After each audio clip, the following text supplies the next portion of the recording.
नमस्कार दोस्तों। जैसा कि आप सभी जानते हैं कि अफगानिस्तान में अब तालिबान की सरकार बन चुकी है, तो आज हम आपको बताने और दिखाने जा रहे हैं कि अफगानिस्तान में तालिबान की जो कैबिनेट बनी है उसमें कौन कौन मंत्री हैं और उनका क्या बैकग्राउंड है। असल में इसे ये कहना ठीक होगा कि ये कैबिनेट आतंकियों की कैबिनेट है। तो आइए जानते हैं इस कैबिनेट के कौन कौन से मेंबर हैं और उनका क्या बैकग्राउंड है। एक गृह मंत्री है जो आतंकियों के नेटवर्क का मुखिया है, और एक रक्षा मंत्री है जिसके पिता ने तालिबान की नींव रखी। एक उप विदेश मंत्री है जिसने भारतीय सेना अकादमी में ट्रेनिंग ली और बाद में तालिबान का राजनयिक बन गया। आइए मिलाते हैं आपको अफगानिस्तान के नए अधिपतियों से, उस कैबिनेट से जिसमें शामिल है दुनिया के मोस्ट वांटेड टेररिस्ट। पहले है मौलवी हिबतुल्ला अंखुजादा, जो कि अफगानिस्तान के सुप्रीम लीडर हैं। अगर मौलवी हिबतुल्ला अंखुजादा की बात करें तो इस्लाम के कानूनी विद्वान हैं। मौलवी हिबतुल्ला अंखुजादा अफगानिस्तान के सर्वोच्च नेता हैं। तालिबान के राजनीतिक, धार्मिक और सैन्य मामलों पर अंतिम फैसला करने का अधिकार अंखुजादा के पास ही है। साल 2016 में अमेरिकी ड्रोन हमले में तत्कालीन सर्वोच्च नेता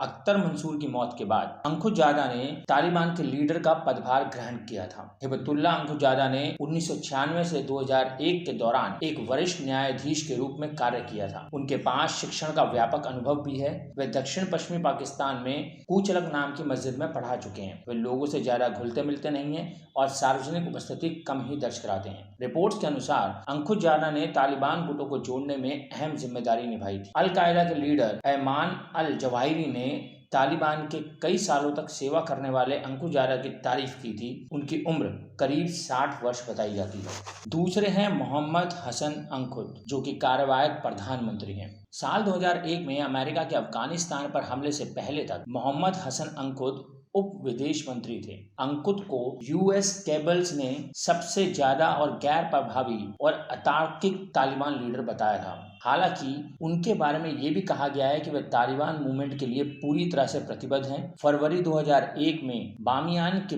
बुद्ध की प्रतिमाओं को नष्ट करने की मंजूरी भी अंकुत ने ही दी थी। उसने इसे धार्मिक कर्तव्य बताया था। यूएस केबल्स के मुताबिक अंकुत के साथ काम करना चुनौतीपूर्ण है क्योंकि उनका मिजाज काफी तेजी से बदलता है। यूएनएससी द्वारा जारी की गई आतंकवादियों की सूची में अंकुत का नाम है। उप विदेश मंत्री होने से पहले वह कांधार के राज्यपाल थे और उन्होंने मुल्ला ओमार के राजनीतिक सलाहकार के तौर पर भी काम किया है। कांधार प्रांत के पशमूल गांव में जन्मे 63 साल के अंकुत काकड़ जनजाति का हिस्सा है। और अगले हैं अब्दुल गनी बरादर, जो कि उप प्रधानमंत्री हैं। अब्दुल गनी बरादर तालिबान के राजनीतिक प्रमुख हैं। वह दोहा में तालिबान के मुख्य वार्ताकारों में से एक थे। बरादर तालिबान के सह संस्थापक भी हैं। साल 2010 में मुल्ला उमर के सबसे भरोसेमंद कमांडर माने जाने वाले बरादर को पाकिस्तानी सुरक्षा एजेंसियों ने गिरफ्तार किया था। साल 2018 में अमेरिका के कथित अनुरोध के बाद रिहा कर दिया गया था। उन्हें किसी अमेरिकी राष्ट्रपति से सीधे बात करने वाले पहले तालिबान नेता के तौर पर भी जाना जाता है। उन्होंने अफगानिस्तान में टकराव समाप्त करने वाले प्रारंभिक समझौतों पर हस्ताक्षर करने के बाद अमेरिका के पूर्व राष्ट्रपति डोनाल्ड ट्रंप से फोन पर बात की थी। बरादर का जन्म उरुज़गन प्रांत में हुआ था और उनकी उम्र 52 वर्ष की है। वे 1980 के दशक में सोवियत संघ के खिलाफ मुजाहिदीन के तौर पर लड़ाई लड़ चुके हैं। और अगले हैं अमीर खान मुताकी, जो कि इस वक्त तालिबान की कैबिनेट में विदेश मंत्री हैं। अमीर खान मुताकी पिछले तालिबान शासन में शिक्षा मंत्री थे। वह संयुक्त राष्ट्र के नेतृत्व में हुई वार्ता में तालिबान के प्रतिनिधि के तौर पर भी अपनी मौजूदगी दर्ज करा चुके हैं। 62 साल के अमीर का जन्म जुमरत जिले के पक्तिया प्रांत में हुआ था। वह सुलेमान खेल जनजाति से ताल्लुक रखते हैं और ज्यादातर समय पाकिस्तान अफगानिस्तान सीमा के नजदीक इलाकों में काम किया है। साल 2007 में अमीर तालिबान का सर्वोच्च परिषद का हिस्सा थे। और अगला नाम है अब्दुल सलाम हनाफी, जो कि दूसरे कार्यवाहक उप प्रधानमंत्री हैं। अब्दुल सलाम हनाफी पिछले तालिबान राज में उप शिक्षा मंत्री थे। वे दरजाब जिले के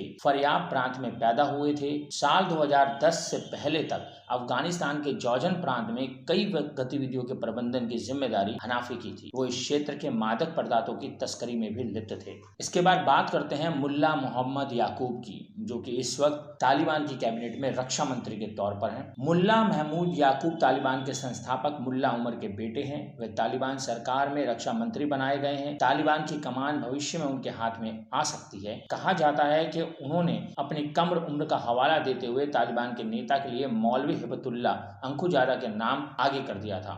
याकूब की उम्र 35 के आसपास है और उनके पास नेतृत्व के काफी मौके हैं। अगला नाम है सिराजुद्दीन हक्कानी, जो कि तालिबान कैबिनेट में गृह मंत्री हैं। सिराजुद्दीन हक्कानी जलालुद्दीन हक्कानी के बेटे हैं, जो हक्कानी नेटवर्क के प्रमुख नेता थे। साल 2018 में जलालुद्दीन की मौत हो गई। सिराजुद्दीन अब हक्कानी नेटवर्क के चीफ हैं और तालिबान के डिप्टी लीडर भी हैं। हक्कानी नेटवर्क एक आतंकी संगठन है जिसे अफगानिस्तान सेना और नाटो फोर्स के खिलाफ लड़ने वाला सबसे खतरनाक गुट माना जाता है। रिपोर्ट्स के अनुसार हक्कानी नेटवर्क अफगानिस्तान में हुए सबसे खतरनाक हमलों में शामिल रहा है। इसके बाद अगला नाम है शेर मोहम्मद अब्बास स्टानिकेज़ई, जो कि इस वक्त उप विदेश मंत्री हैं। शेर मोहम्मद अब्बास स्टानिकेज़ई पिछली तालिबान सरकार में डिप्टी मिनिस्टर रह चुके हैं। अफगानिस्तान पर अमेरिकी सेना के आक्रमण के बाद शेर मोहम्मद दोहा चले गए थे और वहीं रहने लगे। साल 2015 में वे संगठन के प्रमुख बन गए। वे अतीत में अफगानिस्तान सरकार के साथ बातचीत कर चुके हैं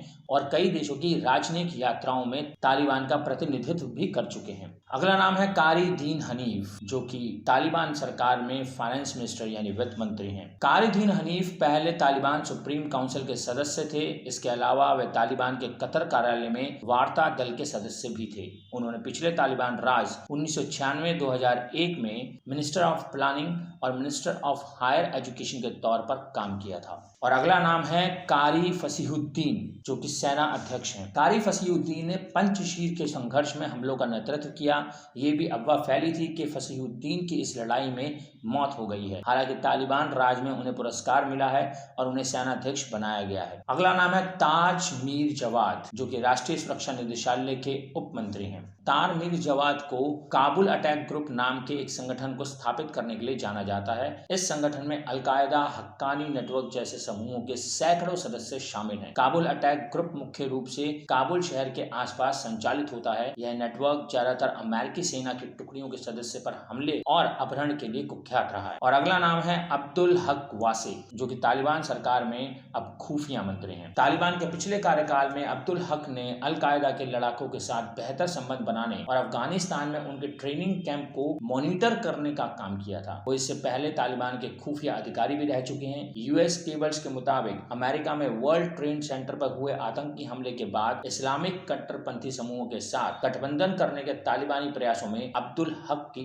अहम भूमिका थी। और अगला नाम है फजल मजलूम, जो कि उप रक्षा मंत्री हैं। नवंबर 2001 में पकड़े जाने से पहले तक फजल मजलूम तालिबान के सबसे अनुभवी कमांडर में से एक था। नूरी की जगह ही फजल का नाम भी संयुक्त राष्ट्र की वांटेड लिस्ट में शुमार है। वॉर क्रिमिनल फजल पर हजारों शिया को मारने का आरोप है। Fazal al Qaeda, Islamic Movement of Uzbekistan, Hizb Islami, Gulbuddin और हरकते इंकलाब इस्लामी जैसे संगठनों से जुड़ा रहा है। और अगला नाम है अब्दुल मन्नान ओमारी, जो कि तालिबान कैबिनेट में लोक निर्माण मंत्री हैं। अब्दुल मन्नान ओमारी मुल्ला उमर के सौतेले भाई और मुल्ला मोहम्मद याकूब के चाचा हैं। वे कतर कार्यालय में वार्ता दल के महत्वपूर्ण सदस्यों में शुमार थे। वह अफगानिस्तान के उरुज़गान प्रांत से आते हैं। साल 2016 में उन्हें धार्मिक मामलों के प्रमुख के रूप में भी नियुक्त किया गया था। खलीलुर रहमान हक्कानी, शरणार्थी मामलों के मंत्री। खलीलुर रहमान हक्कानी स्वर्गीय जलालुद्दीन हक्कानी के भाई और सिराजुद्दीन हक्कानी के चाचा हैं। एक वैश्विक आतंकवादी होने के साथ ही खलीलुर के अलकायदा से भी करीबी संबंध हैं। यूएस केबल्स के मुताबिक उसने कई मौकों पर अलकायदा के लिए महत्वपूर्ण जिम्मेदारी संभाली है। और अगला नाम है ज़बीउल्लाह मुजाहिद, जो कि सूचना मंत्रालय में उप मंत्री हैं। ज़बीउल्लाह मुजाहिद इस्लामिक अमीरात ऑफ अफगानिस्तान के आधिकारिक प्रवक्ता हैं। वे पिछले कई सालों से तालिबान के प्रवक्ता रहे हैं। यूसुफ अहमदी और सुहेल शाहीन भी तालिबान प्रवक्ता की भूमिका निभा रहे हैं। मुजाहिद अक्सर मुख्य रूप से पूर्वी, उत्तरी और मध्य अफगानिस्तान में तालिबान की गतिविधियों पर टिप्पणी करते रहते हैं। और अगला नाम है मुल्ला खैरुल्लाह खैरखवा, जो कि सूचना मंत्री हैं। अमेरिका पर 9/11 हमले से पहले तक खैरुल्लाह मुल्ला उमर के सबसे करीबी विश्वास पात्रों में से था। लॉन्गर वॉर जनरल और यूएस केबल्स के मुताबिक खैरुल्लाह ओसामा बिन लादेन और मुल्ला उमर के साथ सीधे तौर पर जुड़ा हुआ था। वो पाकिस्तान के पश्चिमी हैरान प्रांत का गवर्नर भी था। खैरुल्लाह के दस्तावेजों से पता चलता है कि वो एक प्रमुख मादक पदार्थ तस्कर था। और अगला नाम है मुल्ला नूरुल्लाह नूरी, जो कि जनजातीय मामलों के मंत्री हैं।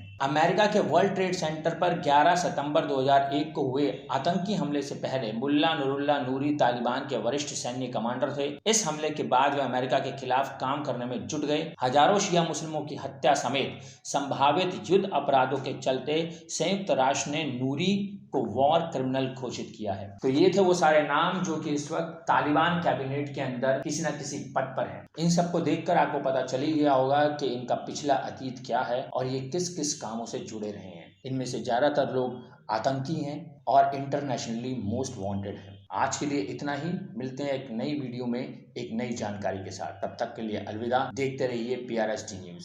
ऐसी और भी रोचक और दिलचस्प खबरें जानने के लिए आप विजिट कर सकते हैं हमारी वेबसाइट www.prsdnews.in। लिंक डिस्क्रिप्शन में दिया हुआ है, अभी जाएं और विजिट करें हमारी वेबसाइट www.prsdnews.in।